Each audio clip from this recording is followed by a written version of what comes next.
That's the question that claws at my mind now, late at night, when the house is silent, and my husband's steady breathing fills the dark bedroom. But it wasn't always like this. There was a time when my life was ordinary, predictable, even boring. 42-year-old woman in a stable marriage, with a comfortable home and a stepson. I thought I understood. Until the day I really saw him. It was a Thursday afternoon.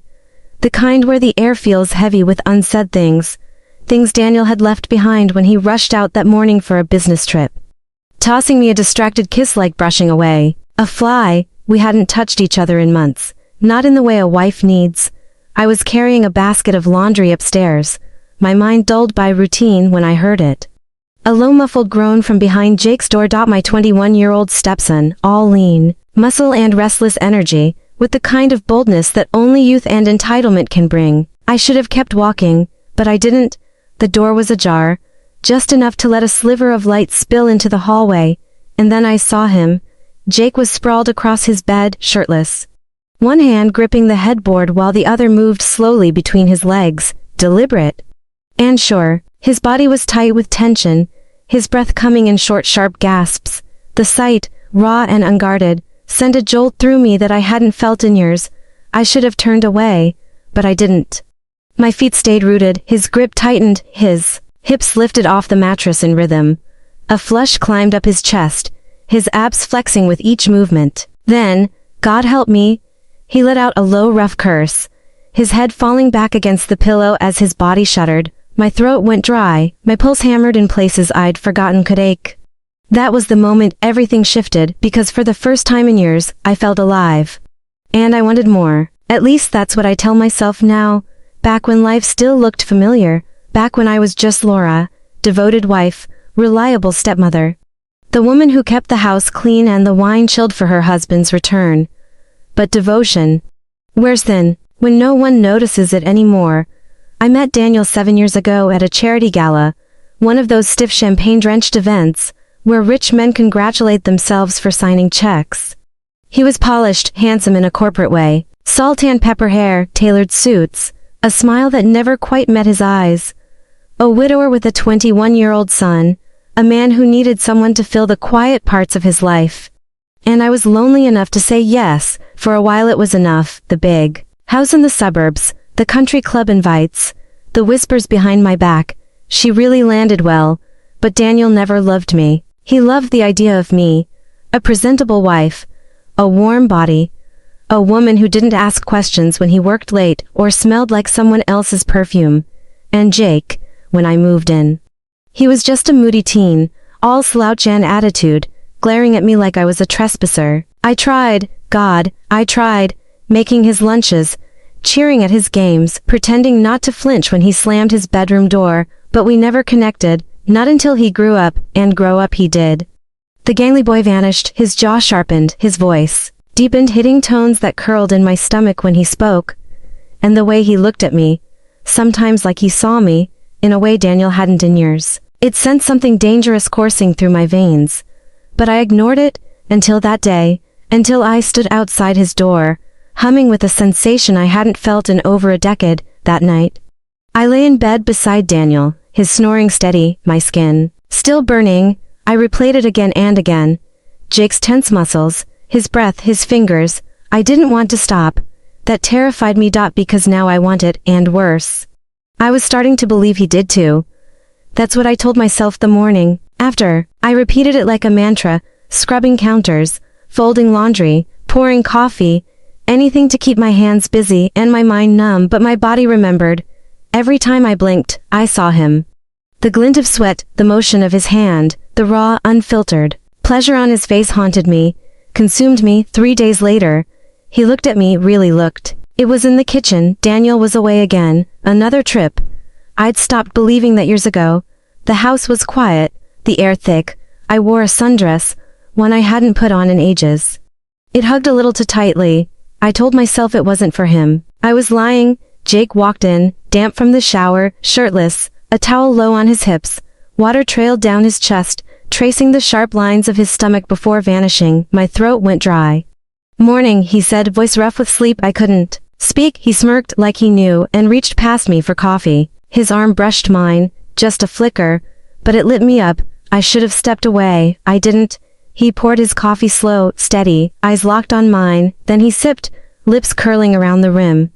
And my stomach flipped. You okay, Laura? He asked. Head tilted, calm, dangerous. The way he said my name, like a secret, unraveled me. I opened my mouth, nothing came out, and then God help me. I leaned in, just an inch, just enough. His breath hitched, his grip tightened, and then the doorbell rang. We pulled apart like we'd been scorched. It was the neighbor, something about a package. A moment that should have snapped me back, it didn't, because when I turned back to Jake, his eyes were dark, wild, hungry. I realized this wasn't overdone, it had only just begun. The days after dragged, slow and sticky like taffy. Daniel came home and buried himself in emails and calls. Anything but. Me and Jake watched. I felt it, his gaze like a touch, on my neck, my thighs. He didn't say a word about what almost happened. He didn't have to. Then Thursday came. Soaked in rain, Daniel left again. Emergency meeting in Chicago. Scrolling his phone as he kissed my cheek. Back Sunday, the moment his taillights vanished. The house exhaled. Jake appeared in the living room doorway. Sweatpants, bare chest, hair damp, a smirk tugged at his lips. Alone at last, he said. My pulse pounded. I should have made an excuse, locked a door, called someone, a friend, a therapist, a priest. Instead I took a sip of wine and held his gaze. Looks that way. He pushed off the doorframe, stalking toward me with slow, certain steps. The couch dipped as he sat, close enough to smell the soap on his skin. You think about it too, he murmured, knee brushing mine, don't you? His fingers traced circles on the cushion, inches from my thigh. Tell me I'm wrong. Tell me you haven't been lying awake imagining it. My hand shook around the wine glass. He leaned in, voice low in my ear. I know you have. Then the garage door groaned open. We flew apart. Daniel's voice called out, forgot my damn passport. Jake's eyes locked onto mine. Tonight, he mouthed. Then he vanished. The grandfather clock ticked. Past midnight. I lay stiff in bed, nerves screaming. Daniel's flight had taken off hours ago. The house was still. Except for the creaks in the wood, or were they footsteps? My skin prickled, with anticipation. With dread, with need fierce. Then the doorknob turned. Moonlight spilled through the crack as the door inched open, revealing Jake's silhouette, broad shoulders, tousled hair, eyes glowing faintly in the dark. Locked on mine, he didn't speak. He didn't have to. The hunger radiating off him was answer enough. My breath hitched as he stepped inside and closed the door with a soft click. The lock slid into place. The mattress dipped under his weight as he crawled toward me, each movement slow and deliberate. The scent of his cologne, dark, spicy, nothing like Daniel's, wrapped around me. My fingers twisted in the sheets. Torn between pulling him closer. Jake, I whispered, barely a breath. We want to. His thumb brushed my lower lip. His hand slid down my neck, across the lace of my nightgown, tracing the curve of my hip. Everywhere he touched, my skin burned, my body arched toward him, unbidden. Then his mouth found mine. The kiss was gentle yet claiming, desperate, the kind of kiss that rewrites your DNA. His teeth grazed my lip. His tongue tangled with mine. I gasped into him, my nails digging into his shoulders. Somewhere in the haze, I heard fabric rip. My nightgown, his sweatpants, I didn't care. His body pressed hot against mine, all hard muscle and barely restrained meat. Tell me to stop. He growled against my throat. I didn't want to. I wanted this. His hands, his mouth. His name in my mouth. It all blurred into one shattering moment. The world narrowed to the weight of him, the friction, the way he whispered Laura, like it was both a prayer and a curse. Then a car door slammed outside. We froze, tires crunched on gravel. Daniel, Jake swore, rolling off me just as headlights swept across the bedroom curtains. Panic clawed up my throat. Back door. I hissed, shoving his clothes at him. Go. He dressed in seconds, pausing only to brush his thumb over my kiss-swollen lips. This isn't over. Then he vanished into the shadows. Just as the front door creaked open downstairs, I scrambled to straighten the sheets, to steady my breathing, to scrub the betrayal off my face. But nothing could erase what we'd done, and as Daniel's footsteps creaked up the stairs, one truth rang in my head: I'd do it again. The weeks after blurred, stolen glances, fevered touches. Daniel stayed oblivious, buried in work, in golf, in everything but me. Meanwhile, Jake and I perfected deception. A brush of fingers passing the salt, a kiss disguised as a goodbye, when Daniel's back was turned.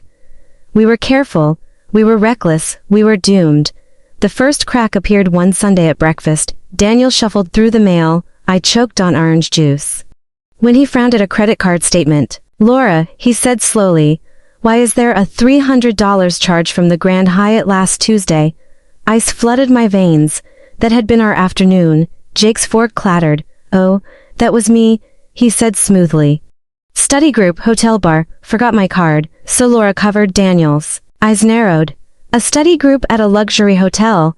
Networking." Jake replied without missing a beat. "You always say connections matter more than grades." The lie should have collapsed right there. But Daniel just grunted and tossed the bill aside. I let out the breath I didn't know I'd been holding. That night, as I scrubbed already clean dishes, Daniel appeared in the doorway. "You've been distracted lately," he said. The sponge slipped from my fingers. "Just tired." He stepped closer. His cologne filled the space between us. Bland, expensive, suffocating. "Maybe we should get away. Just the two of us." His hand landed on my hip. Tentative, unfamiliar. It was the first time he touched me in months. All I could think was Jake's hands are rougher. I forced a smile. "That sounds nice." He kissed me. Dry, brief, obligatory. As he pulled away, his eyes dropped to my neck. "You should be more careful with your jewelry," he said. The clasp left a mark. The lie hung in the air, thick and toxic. 2 days later, I came home to an empty house, and a note on the fridge, "Gone fishing with Dad. Back Sunday." The air left my lungs in one rush. Fishing. Daniel hadn't mentioned a trip. I grabbed my phone, called Jake, straight to voicemail. Then the landline rang. "Mrs. Whitaker," a clipped professional voice. "This is Nurse Simmons. At St. Luke's in. Your husband was brought in with chest pains. The rest blurred. Collapsed at the office. Stable now, asking for you." I ran to the hospital, my thoughts spinning. Daniel's private suite was quiet. He lay propped on pillows. For in his arm, face pale, Jake stood at the foot of the bed. Our eyes met, just for a second. Guilt, fear, and underneath it heat. Daniel's voice cut through the silence. "Doctor says it's stress-related." His gaze pinned me. "Imagine that." Jake cleared his throat. "I'll give you 2 minutes." The door clicked shut behind him. Daniel waited, then reached into the bedside drawer. My stomach dropped. He tossed a stack of photos onto the blanket, grainy, but clear. Jake and me in the hotel lobby. Jake's hand on my thigh. In the car, Jake pressing me against our front door. "I hired someone after the credit card thing," Daniel said calmly. The walls closed and. "Daniel, I save it." He leaned back, suddenly older. "Here's what's going to happen. You pack your things tonight, you leave. And if you ever contact my stepson again, these photos go to every news outlet in the city." It should have shattered me. Instead, I felt relief until I got home and found Jake's note taped to my suitcase. "Meet me at the Hyatt. Room 712. We'll figure this out." I stood frozen, the paper crumpling in my hand. Then I reached for my keys because some poisons, no matter how deadly, you just can't quit. Final notes. Laura's story ends where it began, at a hotel with a choice. Only this time, the consequences are irreversible. Divorce, scandal, Jake's eventual resentment will haunt her, yet in this moment, she chooses desire over dignity. The elevator ride to the 7th floor of the Grand Hyatt feels like climbing toward her own execution in the mirrored walls. A stranger stares back, mascara smudged, hands trembling, lips still swollen from Jake's kiss. The ding of arrival turns her stomach. Room 712's door is slightly ajar. She pushes it open. Jake stands by the window, silhouetted against the skyline. City lights casting streaks of gold and shadow over his bare chest. A half-empty bottle of bourbon sits beside her favorite perfume. The one hidden in her lingerie drawer. He planned this. "You came," he says without turning. My voice is hoarse. "You knew I would." That's when I see them. 2 duffel bags by the closet. Jake turns at last. His eyes are darker than I've ever seen. "We're leaving tonight. Dad's freezing the accounts at midnight. But I've got cash, enough to get us to Mexico." It hits me like a slap. No more house. No more country clubs. No more pretending. Just sweat-drenched nights in cheap motels. Always running. I should be terrified. So why is my heart racing with something else, dangerously close to hope? Jake closed the distance between us, his calloused hands framing my face. "Say yes, Laura." His thumb brushed the hollow beneath my eye. The kiss that followed tasted like bourbon and bad decisions. I melted into it. Jake's grip tightened on my waist. Don't answer it. The knocking turned to pounding. Mr. Whitaker, front desk. Jake swore, storming to the door while I hastily adjusted my dress. He cracked it open, his glare cutting through the sliver. What? The clerk's voice wavered. Your father's downstairs with the police. Sir, they're demanding access to the security cameras. Time stopped. Jake slammed the door, turned to me, chest heaving, stairs now. But I didn't move because suddenly I saw everything. Tabloid headlines. Hush PTA whispers. My sister's tearful. How could you? And Jake, he'd survive. 21-year-olds always do, but a woman pushing 40. I'd be a punchline. Jake grabbed my arm. Laura. I yanked away. This was never about us. The words turned to ash in my mouth. This was about you hurting your father. His jaw tightened. You don't mean that. But I did. The truth struck hard and final. I'd been a pawn in their twisted father-son war and I had walked into it willingly. Sirens howled in the distance. I reached for the room phone. Jake's eyes went. Why? What are you doing? Calling Daniel, I said, eerily calm. It's over. For the first time, Jake looked afraid. The last thing I saw before the police arrived was his face, beautiful, furious, and finally, seeing me as something more than forbidden fruit. A lesson, a warning.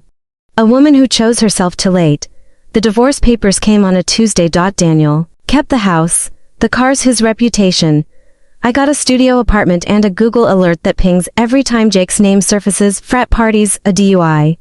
A TikTok of him laughing with some blonde sorority girl. Sometimes late at night, I trace the hotel keycard I stole from room 712 and wonder if he ever thinks of me. Then I pour another drink and try to forget Laura's life after the scandal, unread like an old tapestry. Each frayed thread revealing the ugly truths hidden beneath the polished facade of her former life. Each morning she woke in a dim studio apartment that smelled of burnt coffee and regret. The single window overlooked a trash-filled alley, a far cry from the sunlit master bedroom where she once lounged in silk pajamas. Breakfast brought by the housekeeper. Now, it was a chipped mug of instant coffee burning her tongue as she scrolled through job listings on a cracked phone. Her manicured nails were long gone. Bitten to the quick, the diamond wedding band pawned. To pay first month's rent on this place where the shower never got hot enough and the neighbors screamed in languages she couldn't understand. Her days were spent fielding calls at a dentist's office where Dr. Rosenbaum's stale breath and wondering hands made her skin crawl, but the $17 hourly wage kept the lights on and the boxed wine flowing. The kind that left headaches pounding behind her eyes like the memory of Daniel's disgusted glare as he tossed her suitcase down their front steps while neighbors watched from behind curtains. Her nights were a sad carousel of frozen dinners eaten from the tray while she obsessively scrolled through Jake's social media. There he was on a yacht in Miami, arms slung around some bronzed co-ed whose laugh hadn't yet soured with shame. There he was, smiling, pledging a fraternity with Daniel's money. Untouched by scandal because somehow it had only ruined her, he was living the life she'd once dreamed of. The one she believed they might share during those breathless hotel afternoons, where the sheets smelled like him, and the minibar champagne tasted like freedom. Now, he was a ghost she couldn't stop chasing. Just like the pile of unpaid bills gathering dust on her kitchen counter. Just like the eviction notice she pretended not to see taped to her door. At work, the other receptionists whispered when they thought she couldn't hear, pitying glances like knives to what was left of her pride. Her once glossy hair was brittle now, dulled by stress and dollar store shampoo. Her wardrobe, once designer, now thrift store sweaters that itched and stretched too tightly or hung off her frame. Weight loss to anxiety, her social circle vanished. The day the headlines hit, leaving only Mrs. Petrovich, her elderly neighbor who brought over bowls of borscht and didn't speak enough English to ask painful questions. On rare nights out at sad bars, men half her age bought her drinks and asked about the stepmom, like she was an urban legend, not a person. She'd catch her reflection in diner windows eating grilled cheese sandwiches alone and not recognize the hollow-eyed woman staring back. Crow's feet deeper, clothes looser, voicemails from her sister unanswered because she couldn't stand the disappointment in her voice. Rainy afternoons made her ache with memories of that first moment outside Jake's door when the world still held promise and her skin buzzed with possibility instead of shame. Sometimes she still touched herself at night, imagining his hands before the guilt came crashing in. leaving her sobbing into a pillow that smelled like mildew. Her hands shook when she poured morning coffee from a dented percolator. The nicest thing she owned. She smoked again after 15 years because the nicotine dulled the gnawing hunger for something more. Now she lay awake at night listening to sirens outside her window and wondering if this was all that remained. Lonely days, emptier nights, her life reduced to a cautionary tale, a monument to the price women pay for wanting too much from the wrong people. Her name forever Googleable in Reddit threads and online forums. That stepmom, strangers dissecting. Her downfall like an exhibit. Her story a footnote in someone else's narrative, and she drifting through the days like a ghost in her own life, waiting for something that would never come. Wanting something she'd never have again, becoming someone she never meant to be.